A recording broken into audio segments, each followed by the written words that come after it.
One of the things that always gives me pause is when I hear people who say, well, I don't need a written agreement because he's my friend, or it's family, or it's this, or it's that. What I tell people is that's when it's the most important to have a written agreement. Welcome to the Online Genius Podcast, where host and renegade-thinking beer-brewing lawyer turned online entrepreneur Bobby Klink proves that building and protecting your online genius doesn't have to be rocket science. Bobby and his expert guests break down online marketing and the legal stuff so you can stop sweating the small stuff and get back to building your amazing business. Now, here's your host, Bobby Klink. Hey there, welcome to episode 106 of the Online Genius Podcast. I'm your host, Bobby Klink, and I'm excited for yet another Foundations Friday episode. And today, I'm especially excited. Maybe I shouldn't be, but I am, because we're going back to my roots. We're going back to a foundational issue that relates to the legal stuff. And I'm not going to make it boring. I'm not going to make it overly complicated. I'm going to make it simple, but here's what I want to tell you. This is an issue that everybody needs to understand and everybody needs to implement in their business. So today's quick, Foundations Friday episode is about the importance of getting it in writing. Now, that's what we're going to talk about, and I'm going to jump straight in. I'm not going to do any other preface here. I want to talk about the importance of getting all of your agreements, all of your relationships in your business covered by written agreements. This is something I preach. If you don't know my background story and kind of my origin story, maybe you don't know this about me, but part of the reason why I'm passionate about what I do is because I started my law firm originally, not because I had a grand plan to do it, not because it was part of some master plan I had for my life, but instead because I had a falling out with a couple of guys at a law firm where I was working because we stupidly got into it without a written agreement. We started this kind of, venture where I was joined to these two other guys who had an existing thing going on. And we didn't put down in writing what was going to happen, when it was going to happen, how all those things would be covered, what the nature of my relationship with them would be, etc. And it led to a problem. Now, I want to be very clear. They treated me fairly throughout. They didn't do anything wrong. But what happened was my wife got pregnant and I said, hey, we need to deal with this. I need to get, some actual, some protection and guaranteed upside on the firm. We tried to talk it out and we couldn't come to agreement. And so literally in a matter of 3 days, I went from happily working at this firm to knowing that I was leaving. And one of those guys who flew through a hurricane to get to my wedding, I haven't talked to in 5 years now.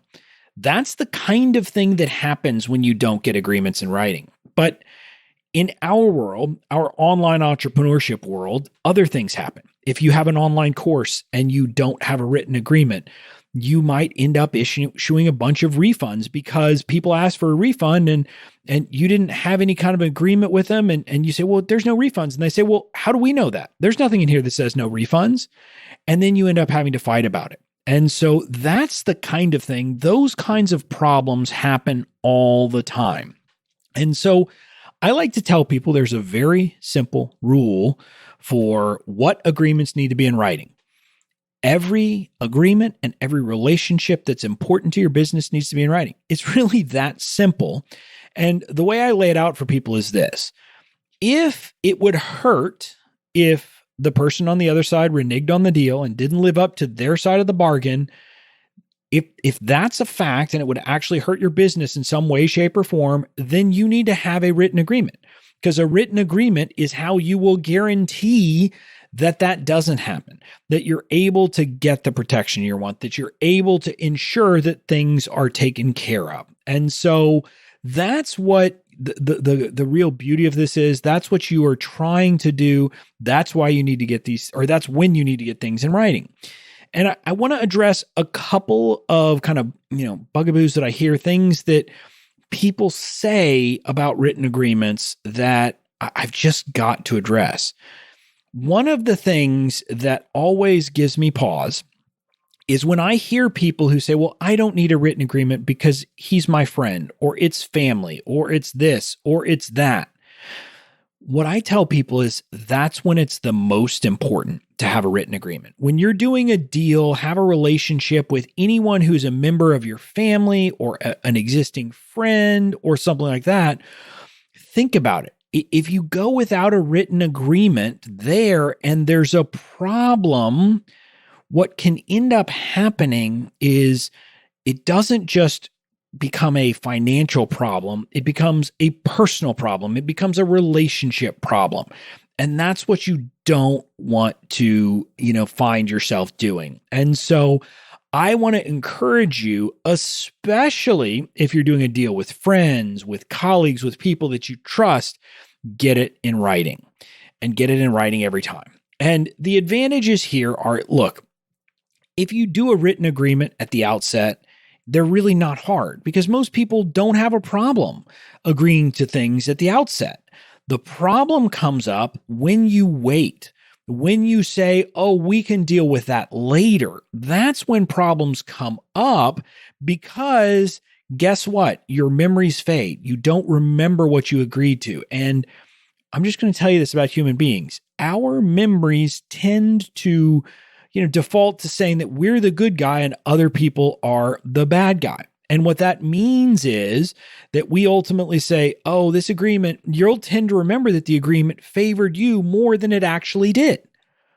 And that's a very bad place to be. So you end up having these disputes about fundamental things. So that's why it's important to get it in writing. Now, I do want to talk quickly about what should be in the written agreement. And I'm not going to go into depth because, again, this is a Foundations Friday. I don't have time to do all that. And it depends from contract to contract. But there's a lot of legalese that goes into these agreements.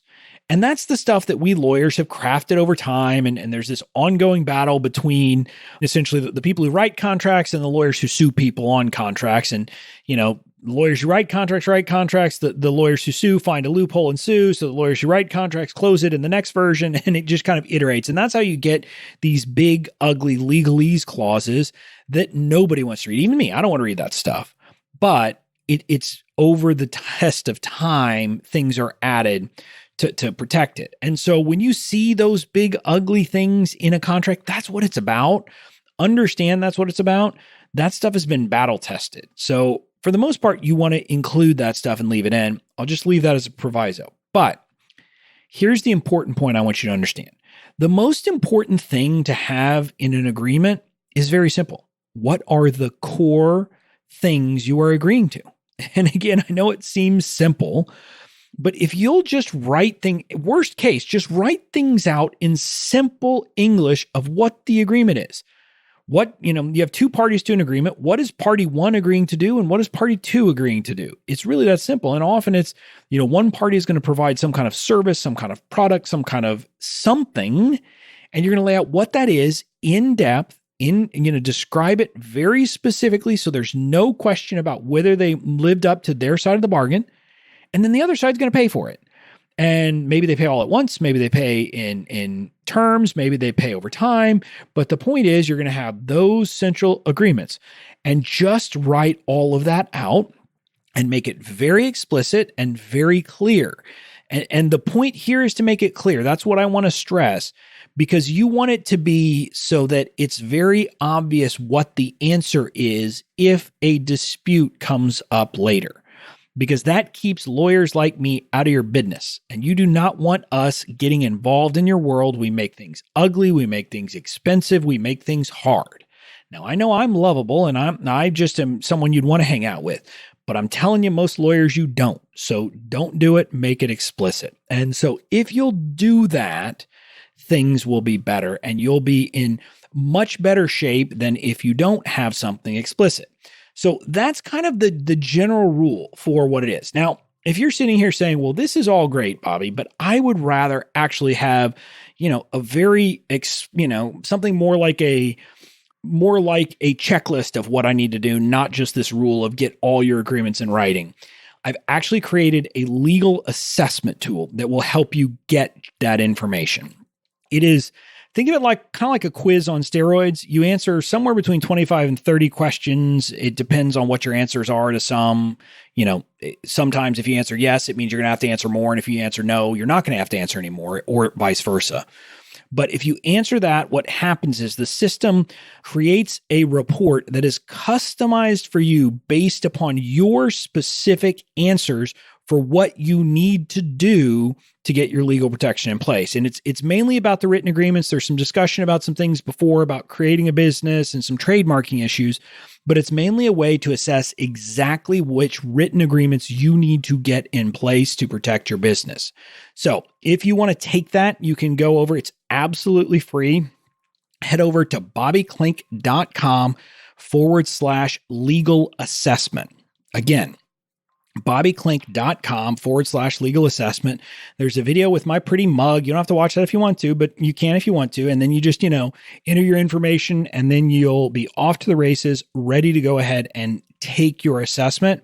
And once you do that, you get a report, you get a PDF. You should get it via email, but it will tell you exactly what you need to do to protect your business. So that's the tool I've got for you. That's it for this episode, for this Foundations Friday. The important lesson here is get your agreements in writing, do it every time, and you will be much better off. Till next time, this is Bobby Klink, and I will see you in the next episode of the Online Genius Podcast. Thanks for listening to the Online Genius Podcast. Make sure to tune in next week for more great tips, tricks, and strategies to help you build and protect your online genius.